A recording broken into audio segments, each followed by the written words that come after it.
성경을 자세히 설명하시는 주님이라는 말씀으로 은혜를 나누고자 합니다. 성경을 자세히 설명하시는데 예수님에 대해서 설명하시는 겁니다. 그 주님을 볼 수 있는 눈, 두 가지를 벗어버려야 되는데 의심으로 표현되는 불신, 의심을 벗어버려야 되고, 두 번째는 낙심을 벗어버려야 돼. 따라합시다. 의심을 벗어버리게 하옵소서. 낙심을 벗어버리게 하여 주옵소서. 의심과 낙심이 성도의 마음속에 있으면 눈이 확 가려서 예수님이 함께 계신데도 못 느껴요. 예배 가운데 하나님이 함께 계십니다. 웅장하고 화려한 예배당에만 하나님이 함께 계신 것이 아니라 주 예수의 이름으로 모여있는 이 성도들이 모여있는 이 자리에 영광스러운 하나님의 임재가 있어요. 근데 의심이 있고 낙심이 있게 되면 눈이 다 가리워서 하나님의 영광이 안 보이는 것처럼 보여요. 그러나 의심이 떠나가고 낙심이 떠나가면 하나님의 영광이 여기도 있구나. 야곱의 아버지 이자벨을 떠나서 루스 광야에, 그 당시에 신개념은 가족 신개념이었어요. 아버지를 떠났기 때문에 하나님은 여기 안 계실 것이다.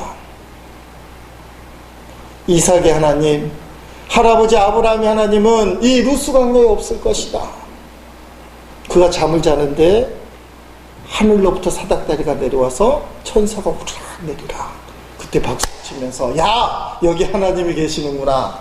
그래서 베델 제사를 드렸어요. 의심과 낙심이 떠나가면 하나님이 보이고, 의심과 낙심이 여전히 자리 잡고 있으면 코앞에 부활하신 주님이 계셔도 주님인 줄 몰라요. 오늘 말씀 가운데 말씀을 자세히 설명하시는 주님으로 인해서 그 부활하신 주님이 지금도 우리와 함께 하시는구나, 이것을 느낄 수 있기를 주의 이름으로 간절히 축복합니다. 이제는 옛날 이야기가 된 것 같아요. 여자분들이 싫어하는 이야기 3가지 아시죠? 첫째는 축구 이야기, 둘째는 군대 이야기, 셋째가 뭐예요? 군대에서 축구한 이야기. 그거 제일 싫어한다고 그러는데, 이제 월드컵 시대가 되었어요. 조금 있으면 월드컵 이야기 요새 신문에 조금 이슈가 되고, 축구 이야기 이제 관심 갖게 되고, 이제 군대 이야기를 좀 하려고 합니다. 군대 이야기. 우리 큰아들이 지난 화요일날 춘천 백이보충대, 혹시 거기 나오신 분들 옛날 생각이 나실지 모르겠는데, 백이보충대에 입대를 했습니다. 오후 2시에 입대를 했는데, 세월호 참사 때문에 의전을 다 생략하고 20분 만에 끝이 나는 거예요. 신병들은 운동장 가운데 모아놓고, 앞에 정면에는 연단이 있고, 이제 가족들, 친척들은 이 연단을 서놓고 이제 왼쪽, 오른쪽, 뒤쪽에 있습니다. 순서가 막 진행되고, 거의 마지막 순서가 부모님께 대한 경례, 왼쪽, 뒤쪽, 오른쪽 보고 경례를 하는 겁니다. 그리고 끝장면이 신병들이 운동장을 차례대로 한 바퀴 돌고 강당으로 들어가면 끝이에요. 그게 이제 마지막 장면입니다. 그래서 나이든 중년의 남자, 여자, 아버지, 어머니죠. 대체적으로 눈가에 눈물이 머물고 아쉬움을 표현하고 울기도 하고, 그런 모습들이 이제 연출이 되고, 하여튼간 순식간에 지나가니까 서로 이제 그런 마음이 드는 거죠. 그때 부모들이 드는 생각이, 이제는 어떻게 할 수가 없다. 나라의 부름을 받고 군대에 입대를 했는데, 마음은 대신 유격훈련을 하고 싶고, 마음은 대신 다시 행군도 하고 싶고, 훈련 받는 거 같이 하고 싶은데 같이 할 수가 있어요, 없어요? 이제는 없는 거야. 그래서 이제 눈물을 흘리기도 하고 아쉽기도 하는데, 이제 자기가 스스로 알아서 해야 됩니다. 부모는 입대식을 끝나고 집으로 올 수밖에 없지만, 이제 아들들은 군대에 들어가서 훈련을 받고 장성한 군인으로 이제 커가는 거겠죠. 부모가 떠나면서 어떤 생각을 갖겠습니까? 목사니까 당연히 기도를 하는데, 하나님, 우리는 떠나가지만 하나님은 주인이 되어 주셔서 우리 아들을 지켜주옵소서. 나는 떠나지만 우리 아들의 주인이 되신 예수님은 함께하여 주시옵소서. 부모는 자식을 책임질 수는 없지만 하나님은 자식을 책임져 주실 줄로 믿습니다. 그 기도를 하는 겁니다.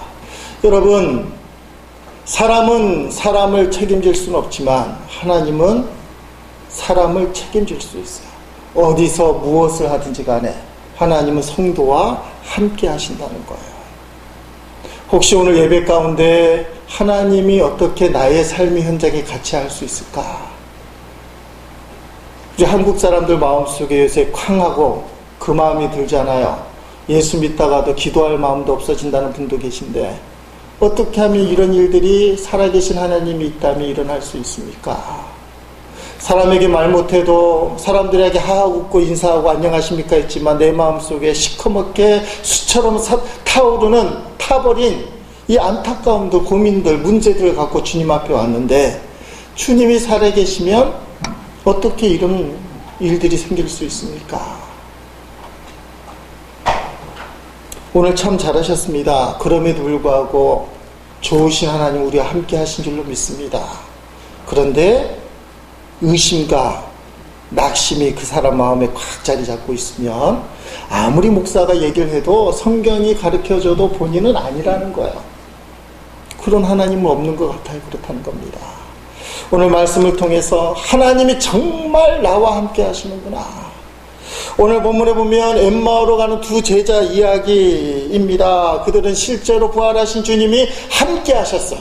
함께 길을 뚜벅뚜벅 걸어가셨음에도 불구하고 그들은 예수님을 알아보지 못했어요. 왜 알아보지 못했을까? 본문 16절 말씀에 이렇게 나와 있죠. 한번 읽어보겠습니다. 16절 말씀. 그들의 눈이 가리어져서 그인 줄 알아보지 못하거늘 하며, 눈이 이렇게 가리어지면 예수님도 알아볼 수가 없어요. 눈이 이렇게 가리어지면. 사랑하는 성도 여러분, 눈이 가리어지면 볼 수가 없는 거예요. 하나님의 말씀을 믿지 못하면 함께 하시는 예수님을 알아볼 수가 없어요. 말씀을 믿어야, 말씀을 의심하지 않고 확신해야 나와 함께 하신 주님을 볼 수 있다는 사실이에요. 어떤 사나이가 사막을 건너가고 있습니다. 그는 사막을 건너가 길을 잃고 헤매이고 허덕이다가 기진맥진, 거의 목이 말라 죽게 생겼어요. 목이 갈증이 생겨서 타는 목마음으로 이제 죽을 처지에 놓여 있는데, 갑자기 저 앞에 아련하게 오아시스가 보입니다. 시퍼런 물이 보이고 야자수가 보이고 열매가 보이고 시원한 그늘이 보여지고, 우와, 오아시스다. 그래서 갑자기 죽을 힘을 다해서 오아시스를 막 뛰어가는데, 이 사람이 갑자기 턱 서더니 이런 생각을 하는 거야. 아니, 여기에 오아시스가 있을 리가 없는데, 며칠 몇 날을 고생해서 사막을 다녔는데 오아시스가 있을 곳이 아닌데, 이게 소위 말하는 신기루구나. 이 지리짐작 이 사나이가 결정을 했어. 저게 신기루구나. 팍 뛰어가다가 턱 쏘더니 신기루라는 확신이 드는 순간에 맥이 탁 풀리고 그 자리에 덜썩 주저앉고는 꿈이 없어진 거야. 사람이 죽는 건 희망이 없기 때문에, 꿈이 없기 때문에 그렇잖아. 아, 저게 오아시스가 신기루구나 하는 생각 때문에 맥이 풀려서 주저앉고는 거기 쓰러져 버렸어.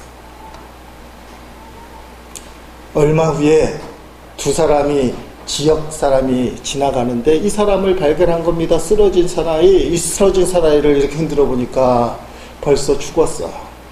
아, 이 두 사람, 동네 사람들이 희한하게 세상에 이게 어떻게 된 일이지? 저 코앞에 물이 저렇게 많은데 가만히 보니까 목말라서 죽었구나. 굶어서 죽었구나. 아니, 어떻게 된 일이지? 저기 오아시스가 있는데 가서 물 마시고 야자수를 따먹으면 기력을 회복하고 살 수 있을 텐데 왜 이 사람이 여기서 죽어 있지? 왜 이 사람이 여기 죽어있지? 진짜 오아시스를 발견하고 진짜 물들이 있고 진짜 야잘매가 있는데 이 사람은 그게 신기루라고 생각을 하고 저건 가짜야! 눈에 보이지만 아니야!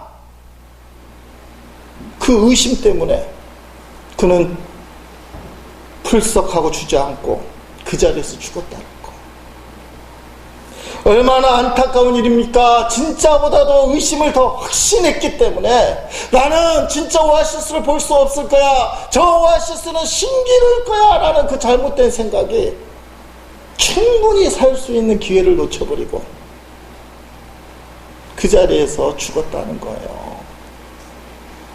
오늘 본문에 나와 있는 엠마오로 가는 두 제자도 마찬가지입니다. 그들은 예수님이 다시 살아나셨다는 분명한 진실을 들었음에도 불구하고 의심 때문에, 불심 때문에 지금 엠마오로 내려가고 있는 것입니다. 예수님의 소문을 들었지만 확인을 하지 않았어요. 13절 말씀에 시작하는 걸 보면 그날에 돼 있어요. 그날에 계속 말씀이 이제 표현이 되면 예수님이 부활하신 날을 이야기합니다.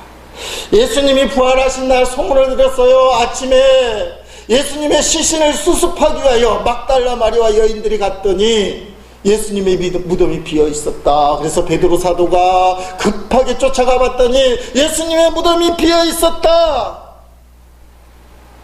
그럼에도 불구하고 소문만 듣고 확인을 하지 않고 어떻게 죽은 사람이 살아날 수 있느냐? 절대로 부활은 일어날 수 없다.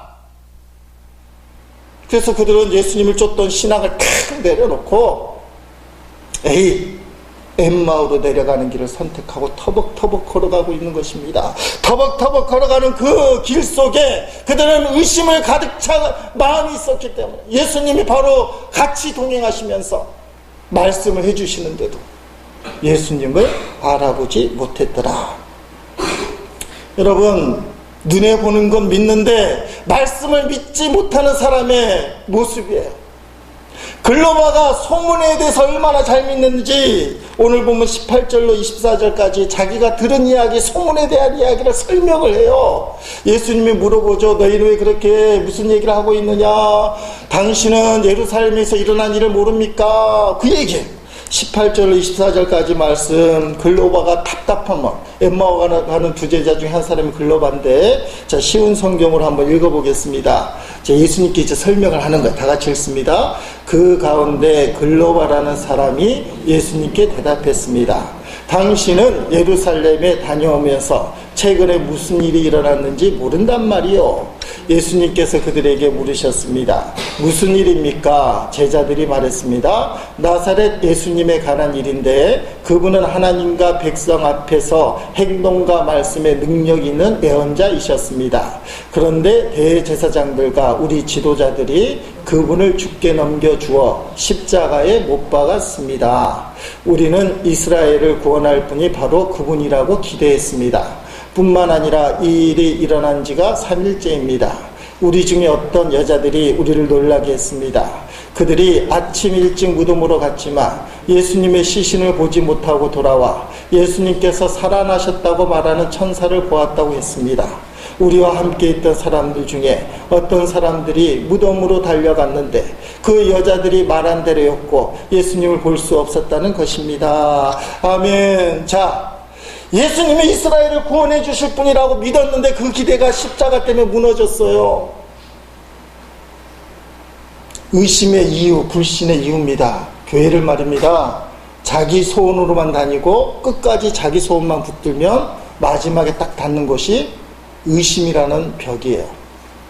이건 100%예요. 왜냐하면 하나님을 믿고 신뢰하는 게 순종이 목적이 아니라 자기 소원이 목적이기 때문에. 하나님이 우리 소원대로 안 들어주시는 거거든요. 하나님의 소원대로 우리를 이끌어 가시는 거지. 그래서 우리의 소원이 하나님과 소원과 합할 때 그 소원은 성취되는 거지. 나의 이기적인 소원만 붙들고 가면 어디에 부딪히느냐?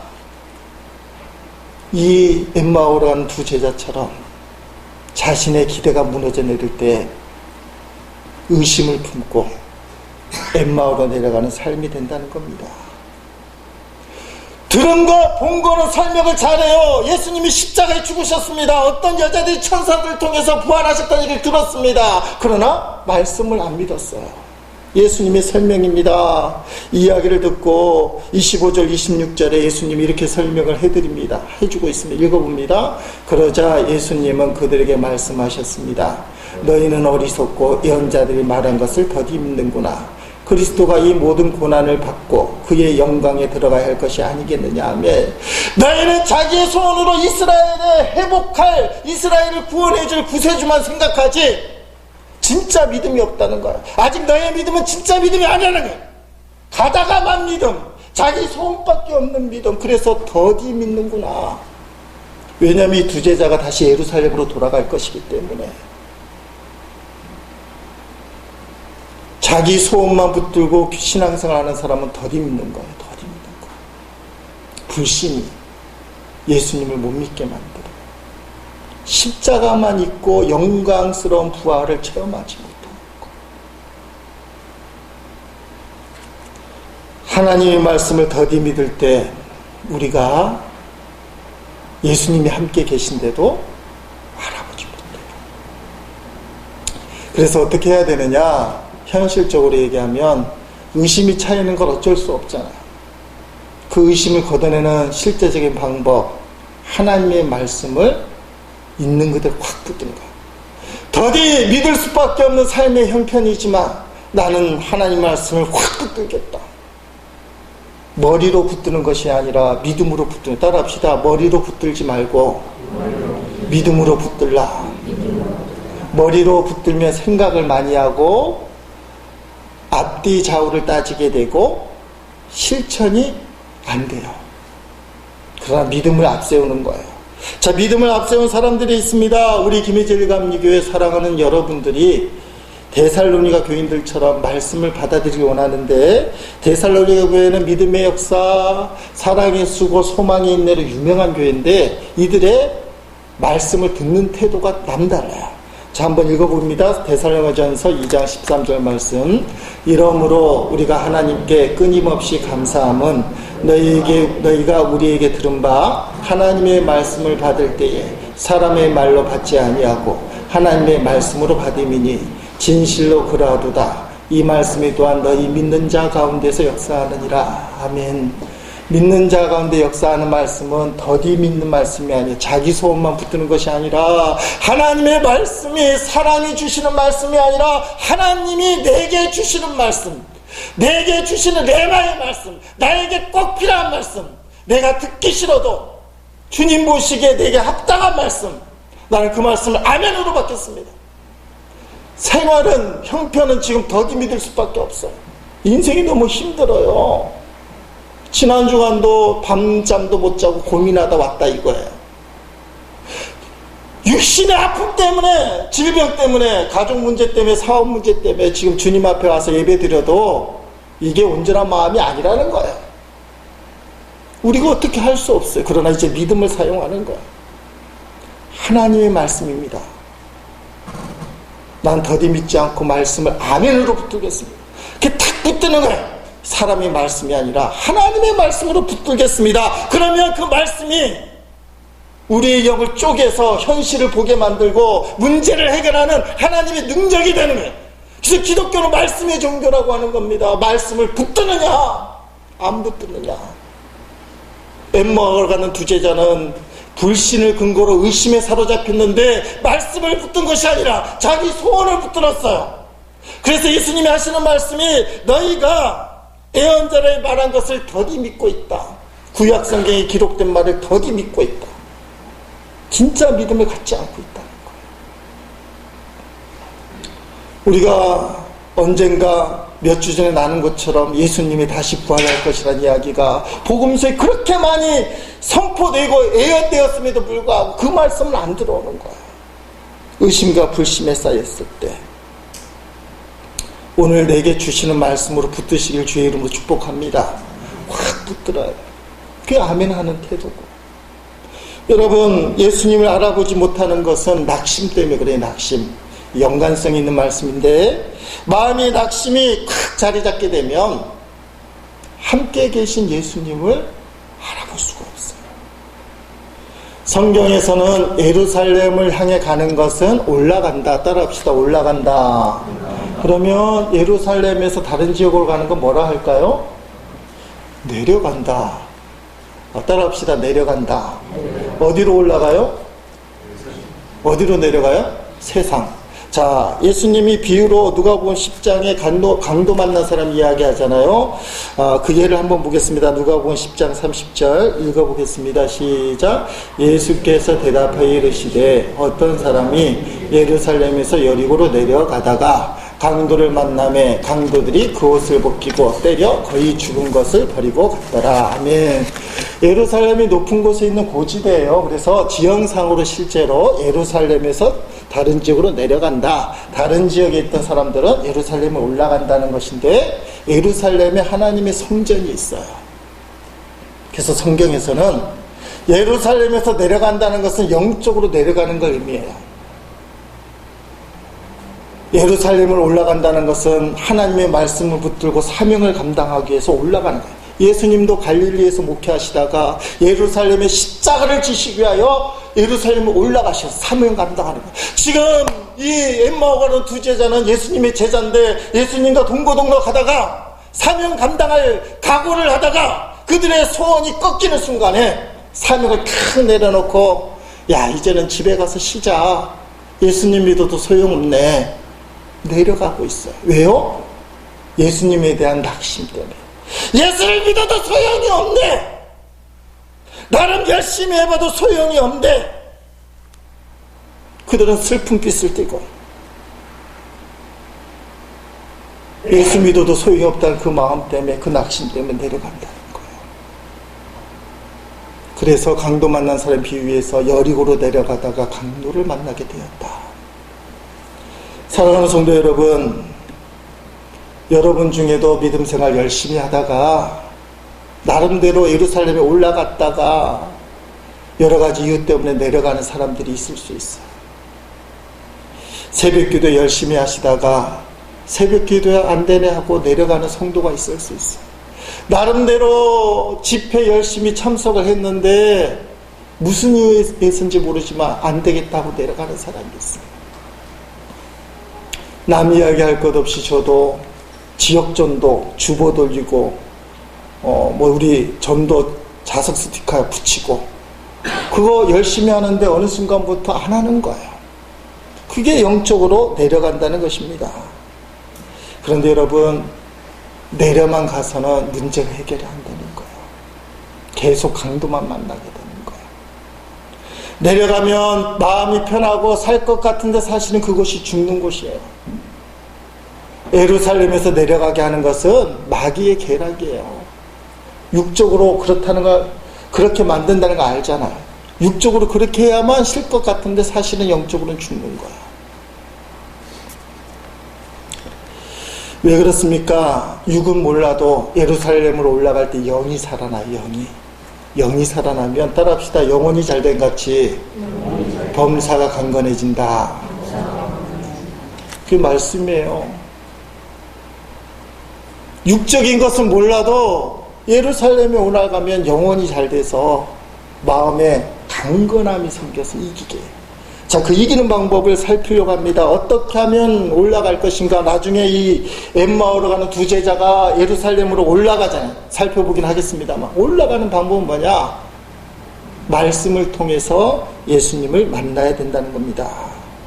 예수님 먼저 이 두 제자에게 말씀에 대한 설명을 해요. 오늘 본문 그 설교 제목의 근거인데 27절 말씀 읽어보겠습니다.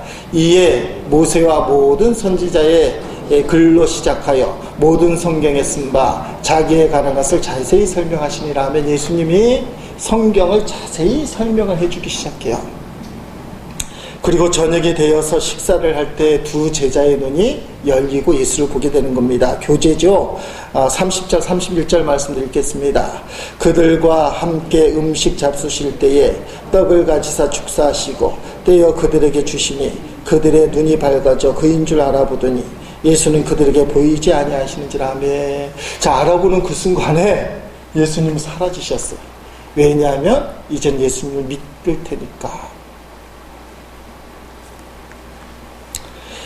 예수님을 알아본 제자들은 사명을 포기하고 실망하고 의심하고 낙심했던 마음으로 엠마오로 가던 길을 돌이켰어요. 어떤 일들이 벌어집니까? 예루살렘 다시 올라가서 사명을 감당하는데 32절, 34절까지 읽겠습니다. 그들이 서로 말하되 길에서 우리에게 말씀하시고 우리에게 성경을 풀어주실 때에 우리 속에서 마음이 뜨겁지 아니하더냐 하고 곧 그때에 일어나 예루살렘에 돌아가 보니 11제자 및 그들과 함께한 자들이 모여있어 말하기를 주께서 과연 설환하시고 시몬에게 보이셨다 하는지라. 아멘. 부활하신 예수님을 엠마오로 가는 제자는 길가에서 만났는데 이미 예수님이 시몬에게 나타났다는 거예요. 여기서 중요한 게 있어요. 중요한 게. 우리 속에서 마음이 뜨겁지 아니하더냐 하고 따라합시다. 곧 그때에 일어나 말씀을 주셔서 마음이 뜨겁게 어떻게 해요? 움직여야 돼요. 아, 마음이 뜨겁다. 우리 성도들 중에도 보면 목사님 설교를 듣고 은혜를 많이 받았습니다 하고는 꿈쩍도 안 해요. 은혜는 많이 받았는데 변화가 없어요. 왜 없냐? 한참 뜸을 들이기 때문에. 설교 듣다 은혜를 충만히 받았는데 한 일주일 동안 뜸 들이면 그 은혜가 다 사라져요. 밥이야 적당히 뜸 들이는 게 맛있지만 따라합시다. 은혜는 뜸 들이면 안 된다.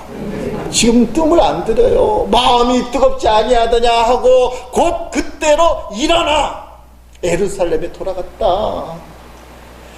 은혜 생활에는 뜸 들이는 게 적이에요. 적. 설교 말씀을 들으니까 마음이 찔리기도 하고 은혜가 되는데 그러면 바로 실천해야 돼요. 그래야 그 은혜가 삶의 역사가 일어나는 거예요. 하나님의 놀라운 축복을 깨닫게 되는 것입니다. 아까 조금 전에 데살로니가 교인들 이야기했어요. 믿음의 역사, 사랑의 수고, 소망인데 근데 이 데살로니가 교인들보다 한 수 위로 평가받은 교인이 있어요. 이게 엄청난 교인들인데 한국 교회에서는 좀 이단시 되는 그런 명칭인데 혹시 아시는 분? 다음 장면에 나오는데 한번 넘겨봅니다. 저기에 나오고 있는데 어느 교회 사람일까요? 별로 안 도와주시는 것 같은데 베레아 사람이에요. 따라합시다. 베레아 사람. 자, 베레아 사람 사도행전 17장 11절 읽겠습니다. 시작.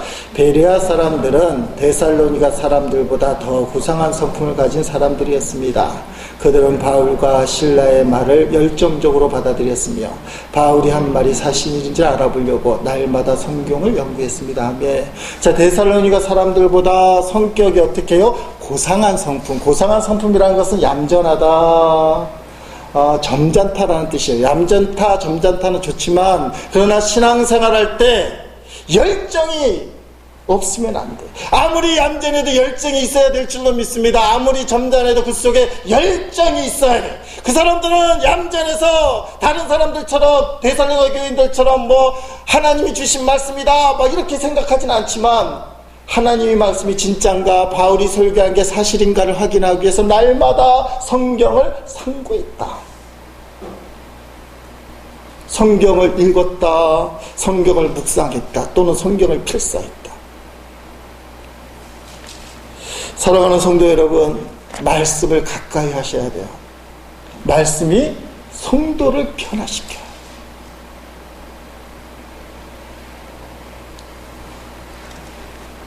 성경을 자세히 설명하시는 주님, 우리가 성경을 피고 읽을 때, 성경을 쓸 때, 성경을 묵상할 때 그때 자세히 성령을 통해서 우리에게 말씀을 주셔요. 영의 양식도 주고 세상을 이길 능력도 주시는 거예요. 자기 자신을 깨닫게 되는 거예요. 지난 주간에 저에게 주시는 하나님의 말씀의 변화 역사가 있었습니다. 그것을 좀 말씀드릴게요.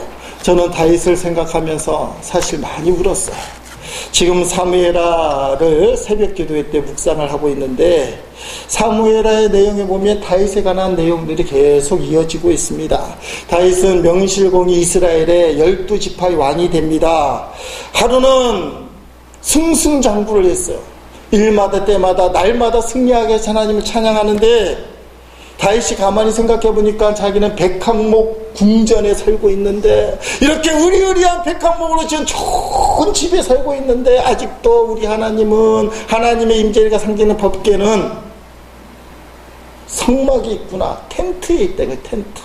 나는 이렇게 의리의리한 좋은 집에 있는데 하나님은 지금 텐트에 살고 있으니 일을 어떻게 하면 좋겠냐. 나는 성전을 짓고 싶다. 나단 선지자가 왕이시여 왕은 다 할 수 있지 않습니까? 실제로 다 할 수 있어요. 왕 마음대로 하십시오. 이렇게 선포를 했는데 그날 밤 꿈속에 하나님이 다윗에게 나타난 것이 아니고 나단에게 나타났어요. 나단아, 다윗은 성전을 지을 수 없다. 이런지하여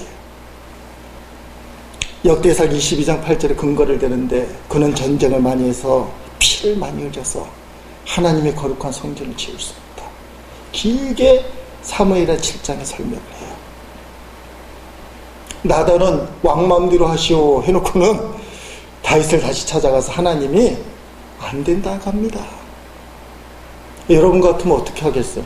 할 수 있는 힘이 있어요. 거의 모든 걸 갖췄고 성전만 지으면 명실공히 모든 걸 차지하는 거예요. 영적으로도 하나님으로부터 정치적인 힘을 얻는 거예요. 정통성을 인정받을 뿐만 아니라 하나님이 나라의 성전을 짓게 만들었다. 강한 리더십을 세워서 이스라엘을 더 평안하게 정치할 수 있는 힘이 생기는 거예요. 그런데 나단 선지자가 어저께는 된다고 해놓고는 밤새 지나고 나서 자기 하나님 앞에 말씀을 듣는데 안 된다는 거예요. 여러분이 힘을 갖고 있어. 실제로 다윗은 성전을 짓지는 않지만 지을 준비를 다 해놓잖아요. 아들이 짓는다고 하니까 솔로몬이 성전 지을 수 있는 준비를 다 해놓을 수 있는 힘이 있단 말이에요. 어떡하겠어요? 내가 다른 것도 아니고 하나님을 위해 살아가는데 뭐 내 욕심 채우는 것도 아니고 하나님이 성전을 지으려고 하는 저 나단이 괜히 거짓말하고 있어. 하나님이 뜻은 성전을 짓는 거야. 할렐루야. 밀어붙일 거 아니겠어요. 지금 한국교회들이 지금 이게 문제잖아요. 하나님이 허락하지도 않았는데 하나님의 성전을 짓는 건 하나님이 영광이야. 나단 거짓말하지 마. 하나님의 뜻이 어떻게 성전을 안 짓는 거야? 하나님은 어떻게 텐트 속에 계속 머물라는 거야? 성전 져야지. 근데 다윗은 말입니다. 제가 거기에서 울었어요. 사무엘하 7장 20절 22절 말씀. 나단의 그 지적을 듣고 피가 많이 묻어서 성전을 지을 수 없다. 가장 뼈아픈 상처잖아요. 누가 피 흘리고 싶었어요? 하나님의 언약을 이루려고 사울을 피해 다니고 이스라엘의 원수들과 싸워서 그들과 싸우다 보니 전쟁에서 적군을 죽이다 보니 피를 흘렸는데 그게 죄라는 거야. 하나님이 누가 피를 흘리고 싶었어? 근데 그게 때문에 안 된다는 거예요. 근데 다윗이 이렇게 고백합니다. 7장 20절 22절 읽어봅니다. 주 여호와는 주의 종을 하시오니 다윗이 다시 주께 무슨 말씀을 하오리까? 주의 말씀으로 말미암아 주의 뜻대로 이 모든 큰 일을 행하사 주의 종이 알게 하셨나이다. 그런즉 주 여호와여 이러므로 주는 위대한 신이 이는 우리 귀로 들은 대로는 주와 같은 이가 없고 주 위에는 신이 없음이니이다. 아멘. 하나님이 나를 정확하게 아십니다. 나는 순수한 마음으로 성전을 짓고 싶었지만 나보다 정확하게 나를 하시는 주님께서 너 피가 많다. 성전은 피 많은 사람, 피를 흘린 사람이 지을 수 없다.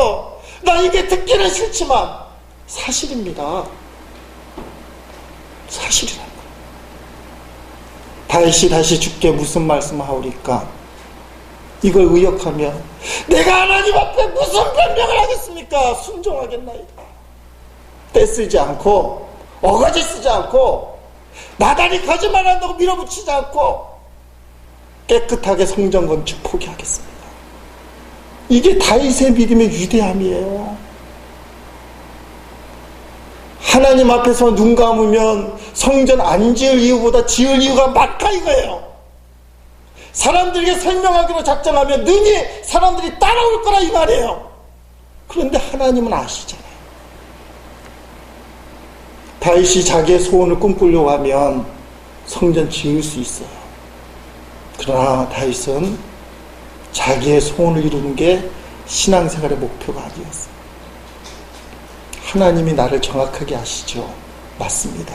나는 본의 아니게 피를 많이 묻어서 성전을 건축하지 못합니다. 나 그거 인정하고 이유를 대지 않고 성전을 포기하겠습니다. 사랑하는 성도 여러분, 하려고 하는 신앙보다 말입니다, 때로는 하나님 앞에 자기 소원을 포기하고 하나님의 뜻을 쫓아갈 수 있는 그 신앙, 하나님이 그 사람을 축복한다는 걸 기억해야 돼요. 엠마오로 내려가는 두 제자는 자기 소원 때문에 내려가는 거예요. 그래서 의심이 생기고 낙심이 된 거예요. 다윗은 충분히 인간적으로 명분이 있음에도 불구하고 성전을 짓지 말라는 말씀에 자기 손을 딱 꺾어요. 하나님의 말씀대로 순종합니다. 사랑하는 성도 여러분, 그렇기 때문에 말씀을 통해서 자기를 봐야 돼요. 듣기 싫은 말씀을 하셔도 하나님 맞습니다. 변명하지 말라고. 제가 왜 그러냐면 변명을 많이 했거든요. 이 모양 저 모양, 하나님 저 아시잖아요. 나름대로 열심히 하고 하는데 안 되잖아요. 여건이 안 되고 분위기가 안 되고 집에는 이제 집사람과 나밖에 안 남고 뭐 여러 가지 이유 때문에 안 되잖아요. 힘들잖아요. 못하잖아요. 얼마나 하나님 앞에 변명을 드러냈는지 몰라요. 여러분 중에도 그런 분들이 있어요. 제가 왜 못하는지 아시잖아요. 제가 왜 기도를 못하는지, 왜 전도를 못하는지, 예배 생활을 못하는지 하나님 아시잖아요. 하나님의 뜻이 그게 아닌 게 알고 있으면서도 변명에 변명을 하고 있어요. 안 좋은 변명이잖아요. 근데 다윗은 사실은 변명할 게 아니에요. 오히려 사람들 보기엔 좋은 일이에요. 그런데 꺾는 거예요. 변명하지 않겠나이다. 하나님이 나를 정확하게 아시니, 정확하게 그 말씀을 주셨으니 나는 변명하지 않고 순종하겠나이다. 엠마오와는 두 제자가 왜 유대합니까? 다시는 내려가지 않는 인생이 됐어요. 부활의 주님을 만나기 전에는 눈에 본 것, 귀에 들은 것으로 믿었기 때문에, 자기의 소원을 붙들었기 때문에 의심이 생기고 낙심이 되어 터벅터벅 25일이나 된 엠마오를 향해 걸어갔지만, 부활의 주님을 만나는 그 순간 그들은 예루살렘에 올라갔고 거기서 사명을 능히 감당했다. 다시는 내려가지 아니하였더라. 우리의 신앙생활은 앞으로도 내려갈 일이 많지만 오늘 우리가 결단해야 될 것은 나는 올라가겠습니다. 내 소원대로 하는 것이 아니라 주님의 뜻대로 살겠습니다. 상황이 힘들고 갈등이 생길 때 가만히 앉아 생각만 하면 반드시 불신과 의심이 생기고 낙심이 자리 잡게 돼요. 이건 100%예요. 마음이 어렵고 힘들 때 어떻게 해야 되느냐? 사랑하는 성도 여러분, 5만 가지 잡생각이 날 때 따라합시다. 순종으로 움직이자. 다시 한번 해봅니다. 순종으로 움직이자. 제자 훈련할 때 나눈 이야기잖아요. 어떤 여자 권사님 가정에 문제만 생기면 전도 가방이 따로 있는데 탁 들고 전도하러 가요. 하나님의 나라 의를 구하면 해결해 주신다고 믿고, 사실은 전도하러 가는 게 아니라 문제 해결하러 가는 거잖아요. 왜냐면 말씀 근거로 나 전도하러 갑니다. 하나님 내 집 문제 해결해 주세요. 자기는 전도하러. 김기동 목사는 지금 목사가 됐다잖아요. 나는 하나님은 내일 그 사람 사업할 때 나는 하나님 사업합니다. 하나님은 내 사업을 지켜주세요. 5만 가지 생각이 날 때 가만히 앉아있으면 반드시 낙심과 의심과 불신만이 자주 찾게 돼요. 그래서 순종으로 행동해야 돼요. 감정이 상하고 육체가 아파하고 상황이 나빠도 따라합시다. 순종으로 행동하자. 그래서 오늘 주일 예배에 참 참석을 잘한 거예요. 순종으로 행동하면 그때부터 하나님이 역사를 하시는 거예요. 성경에 순종이 제사보다 낫다는 말씀이 그런 말씀이에요. 가만히 앉아서 생각만 하는 제사보다도 말씀을 붙들고 순종하는 움직임이 역사를 일으킨다. 저도 어렵고 힘들 때 이 찬송 많이 합니다. 찬송가 458장에 보니까 너의 마음에 슬픔이 가득할 때 주가 위로해 주시리라. 아침 해같이 빛나는 마음으로 너 십자가 지고 가라. 참 기쁜 마음으로 십자가 지고 가라. 내가 기쁘게 십자가 지고 가며 슬픈 마음이 위로받네. 아멘. 가사가 좀 이을 배와 안 맞아. 슬픈 마음이 가득한데 십자가는 기쁜 마음으로 져라. 이게 안 되는 거잖아요. 근데 해본 사람은 알아 무슨 말인지. 마음이 가득한데 자식들이 그렇게 속을 썩여지는데 그 권사님 전도 가방 들고 하는 거 절대 기쁘지 않습니다. 하나님이 하는 건 아니에요. 그러나 그거 하는 거예요. 슬픔이 가득할 때 어떻게 십자가를 기쁜 마음으로 질 수 있겠어요? 그러나 기쁘게 지려고 하는 거예요. 가만히 우두커니 앉아 생각만 하면 일어설 수 없어요. 순종의 믿음으로 움직이기 시작하면 하나님이 그 사람을 통해 일하시기 시작해요.